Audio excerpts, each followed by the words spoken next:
So, the metaverse is pretty trendy right now, and along with it is the talk of something typically referred to as full dive VR. A brief search on YouTube will reveal many creators breathlessly talking about it and how it's going to happen tomorrow, and it's going to change everything. The term full dive was first popularized by the anime Sword Art Online to describe the experience of having your consciousness essentially uploaded into virtual reality. This is typically done through a sort of neural link that directly connects your brain to a computer, through a variety of different and evolving technologies. Essentially, full dive VR gives you a Matrix-like experience. While the term itself is new, the concept has existed for as long as VR has been a thing. Snow Crash, Neuromancer, The Man Who Awoke, the Otherland series, and so on all feature a direct neural link into virtual reality. In fiction, full dive systems are often a core feature of the metaverse. They make virtual reality feel real, often upping the stakes for entertainment or critique purposes. Now, with virtual reality headsets, haptic vests, and sensors all just starting to leave the enthusiast space, not to mention advancements in brain-computer interfaces or BCIs, and it's really easy to see why people are so hopeful that we're just about to jump into this new reality. And yet, if you excuse yourself from the hype for just a hot minute, you'll actually see we're not anywhere near to full dive VR. In fact, we're probably never going to be, at least not in our lifetime. And I know, for some of you, that's probably hard to hear, but trust me, that's actually a good thing, because it's an objectively terrifying piece of technology. But before we get into that, let's talk about just what it is and why it's never going to happen. Full dive VR works by intercepting the body's nerve signals, reading them, and then shooting out new ones that simulate whatever it is a person is supposed to be seeing, feeling, or otherwise sensing in virtual reality. This allows a player to basically lie down and be moving in virtual reality without actually moving themselves. It's understandable how a system like this would capture the imagination of people watching, reading, or otherwise consuming media like this. After all, part of creating good science fiction is thinking up technologies that feel real, like they could exist, that they could fundamentally change the world in interesting ways, or just that let us question interesting things about our humanity. Yet while science fiction can be prophetic, take the very concept of VR for example, for every prediction it gets correct, there's something like flying cars. Technologies that might seem possible, but aren't really ever likely to happen, or even really be truly necessary. And full dive VR falls into this latter category. Sure, Valve is working on OpenBCI on some sort of potential future integration, and that is really cool. But it's important to understand what a device like this could actually accomplish versus what's purely fiction. BCIs like the one Valve is currently testing are more or less just fancy EEGs or electroencephalograms that fundamentally just read electrical activity in the brain through the scalp. Through that data, we can sense stuff. What kind of stuff? Well, that depends. Of course, there's the typical medical stuff, like looking for faulty patterns that might represent disease or disorders like epilepsy. You can also, in a loose sense, fundamentally sense someone's emotions. The data transmitted through an EEG has even been used to allow someone to control robotic arms. There's even been a researcher who has had a subject fly a virtual helicopter. There's also research that shows motor impaired patients might be able to communicate faster using an EEG-based BCI than with a traditional muscle-based system. All of this seems amazing, and it is. BCIs are undoubtedly cool. No doubt a BCI paired with a virtual reality headset would be awesome. The potential for advanced control is no doubt a major evolution for VR tech and completely realistic. Not to mention obviously life-changing from an accessibility standpoint. Yet there's an obvious limitation here. The signal is one way. An EEG can only receive a signal, it can't send one. To go beyond that, we have to talk about invasive devices. But wait, aren't there other ways? Aren't there devices that can stimulate the brain externally? Yeah, actually, there are. Transcranial magnetic stimulation, or just TMS, is often brought up as proof that the potential is there. It uses what's functionally a giant magnet to stimulate very targeted parts of your brain. This technique is used for treating depression, anxiety, and PTSD, and as was shown on an episode of Vsauce's Minefield, it can even be used to disable your ability to speak. Yet even with the sound science at play here, it didn't work for Michael. That's not surprising. TMS requires calibration. When someone is treated for depression, calibrating the machine and finding the right spot to hit is an entire experience. It's not easy, and often it doesn't work. That's not to mention that it can also be uncomfortable, and that along the way, you can end up stimulating nerves that cause your entire jaw to contract. Or you can cause someone to have a seizure. Really, non-invasive BCIs are good for reading, but not for, I guess you could say, writing. They just can't really do input. To be blunt, from a medical technology and just like a physics standpoint, if full dive VR does exist, it's going to have to involve surgery. Before we even think about if an implanted BCI device would work, however, we have to think about what the creation of such a device would actually imply. For one, surgical implantation is not easy. Assuming the best case scenario where only something like a device that's used in, say, deep brain stimulation is implanted into the brain, you still have a potential 2 to 3% risk of paralysis, or even personality changes. A craniotomy, where bone has to be drilled through, is obviously even riskier. Even assuming everything goes well, with most procedures, there's obviously a risk of infection, not to mention the risk of putting any foreign object in your body. And the thing is, in the cases these procedures are typically used for, you're gaining years of potential life, if not a dramatically improved quality of life. It often makes the risks worth it.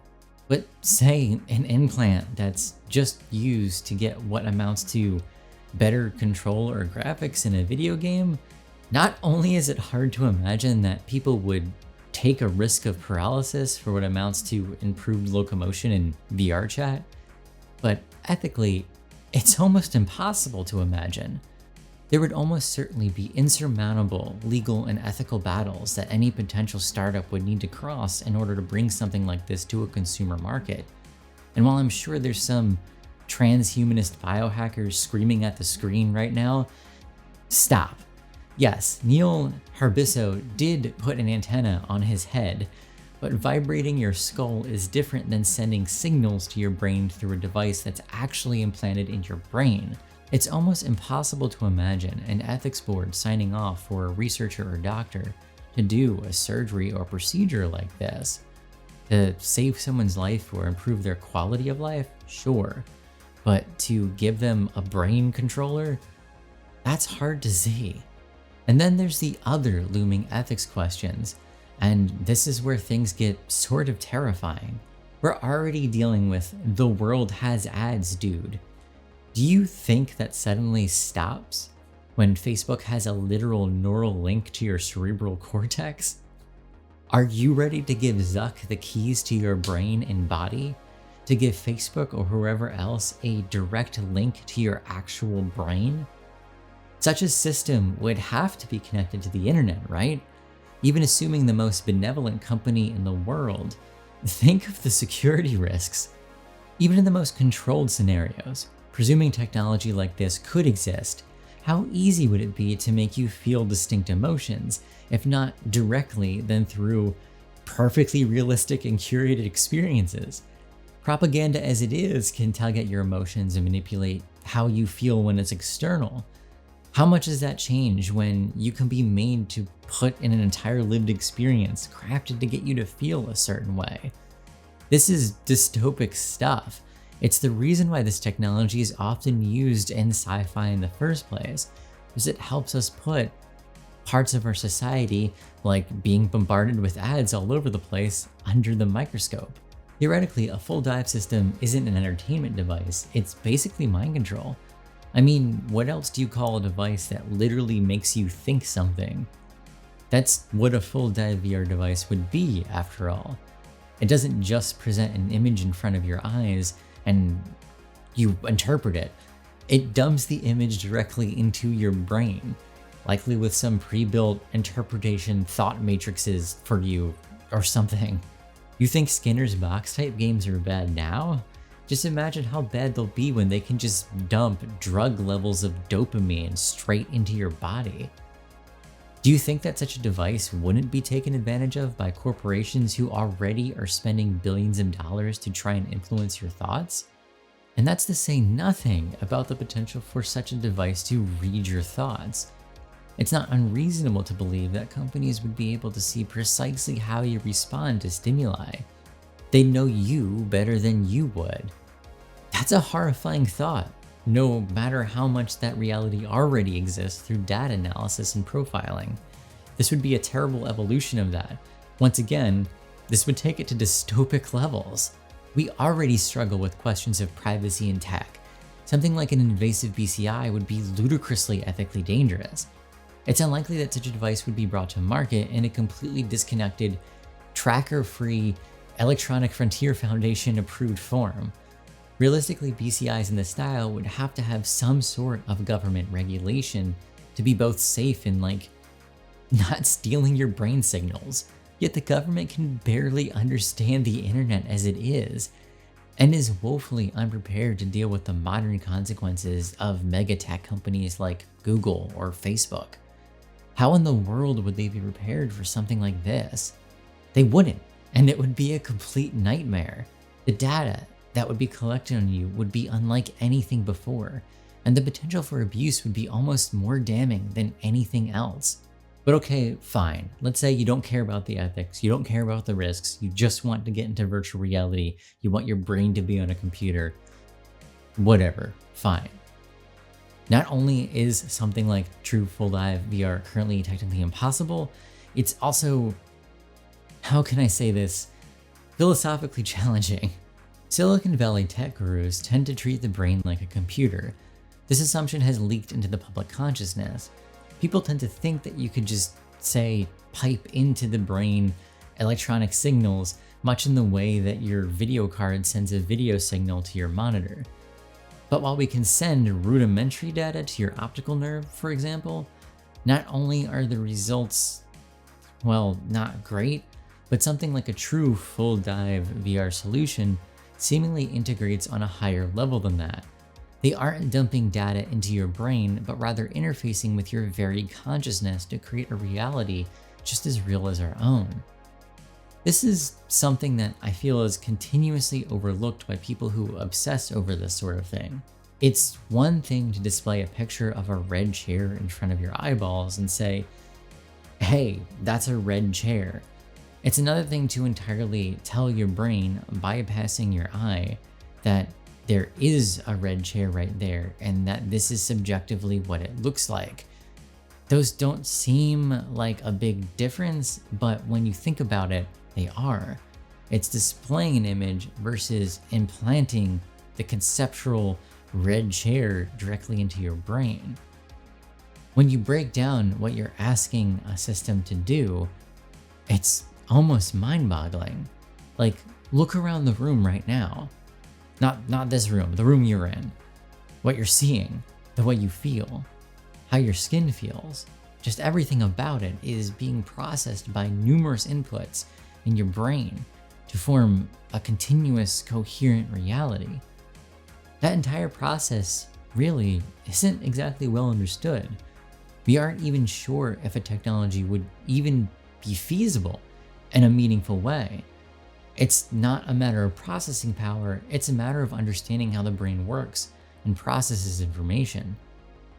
To reiterate the point I was briefly touching on earlier, the brain really isn't a computer. From what we do know, it just doesn't process information like a computer does. All of this seemingly takes for granted a lot about consciousness and how we experience reality. Consciousness just really isn't this well understood, well defined thing. Building a machine that can interpret and process the data that our brain feeds on, or can make sense of, is by itself an overwhelming task, let alone creating one that can then input that information into your brain. Like, giving someone vague control over a computer is leagues different than having sensory information piped back in that builds a reality that you experience.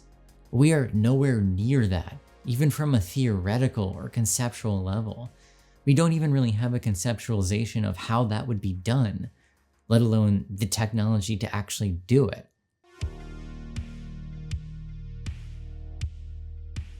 Even if we assume we can solve every other challenge here, realistically, who would be able to afford this? Think about how cutting edge this technology would have to be. Then think about the fact that we're talking about a medical device. And I mean, I'm in the United States and it involves little brain surgery. There's a reason why the people that bring this up as such a near future possibility are all tech dudes in San Francisco and billionaires, because they're the only ones so disconnected from the current medical reality of most Americans to actually imagine someone willingly walking into brain surgery thinking it's something that they can afford. To get real for a second, I feel like most people that are thirsting for this kind of device don't exactly live a life of luxury. They can't afford a new 3000 series graphics card, let alone the sort of surgical firepower necessary to turn you into what is basically a singularity-grade cyborg. And yet, beyond everything I just said, beyond the philosophy, beyond the technical limitations, beyond the literal dystopian horror, beyond the cost, there's a real simple reason why we aren't ever going to get full dive VR. Most people wouldn't want it. They wouldn't be interested. Think about it this way. VR already struggles with adoption, and if you ask the average person why they aren't in VR, they aren't going to tell you it's because they have to hold a controller or put a thing on their face. No, it's going to be price, or a lack of games, or just simply a lack of awareness of the platform. Sure, they might also talk about comfort, about fidelity, and so on, but those are things that we don't realistically need brain implants or the creation of a horror nightmare universe to fix. And those things are fixable. And BCIs could be part of that too. In fact, I see BCIs as a crucial part, or rather a system of biosensors, and BCIs as a part of evolving VR. That's where the science is going too, both with projects like OpenBCI and even past that. When I was researching for this video, I spotted a pretty neat article on how networks of sensors can work together for a better human interface. I could see the science progressing across the whole system here, with the 3rd or 4th generation headset that uses all of these inputs for more precise control, perhaps allowing us to be free of controllers entirely, while at the same time using traditional screens and headphones to deliver feedback directly to you in a more traditional sense. Outside of that though, I think pretty mundane generational improvements are actually all virtual reality needs for increased immersion. The Valve Index or Vive Pro 2 or Quest 2 all provide enough clarity to trigger genuine presence. I've experienced moments in VR where I've forgotten that I was wearing something on my face, and honestly, most of the time that I do remember that there's something on my face, the solution to that isn't really that dramatic. Lighter materials, more comfortable headsets, better cooling, higher field of views, wireless tech, eye tracking, foveated rendering for increased clarity and performance. This is the stuff that, personally, I'm really excited for. As an enthusiast in the space, I know those things aren't really mind-blowing, nor are they ever going to grab huge headlines like a BCI would, but as someone that's dumped literally thousands of hours into VR, that's personally what I'm looking forward to.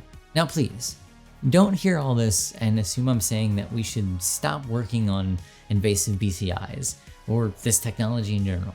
Quite the contrary. I think we should be investing more into this field. The thing is though, I think we should be investing for the right reasons. Invasive BCIs have the potential to revolutionize life for a lot of people with disabilities or people that otherwise struggle with fine motor control.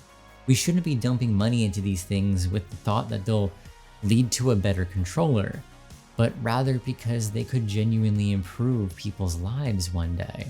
We should also understand that VR is an emerging technology that isn't really as popular as we tend to think it is. It's niche, and currently there are very few actual hardware manufacturers in this space. With those limited resources, we should hope that companies are spending them on realistic improvements that can actually increase our experiences in the near future. Moonshots are great.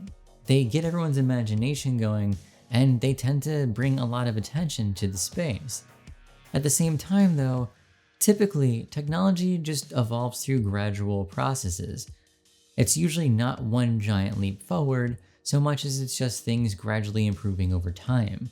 And that way, while I think there is a space for this kind of research, I think that we once again should probably be looking at things that are the gradual, boring improvements for virtual reality headsets. But yeah, that's the video. I realize that this video is more soapboxy than I usually get, but this was just one of those things that kept coming up recently in my personal conversations, and I just had to get my feelings out there. I hope you enjoyed this video, and I hope you got something out of it. As usual, subscribe if you haven't already, like the video, share it with your friends, and check out other videos on the channel if you haven't seen it before. Bye. Slipping through the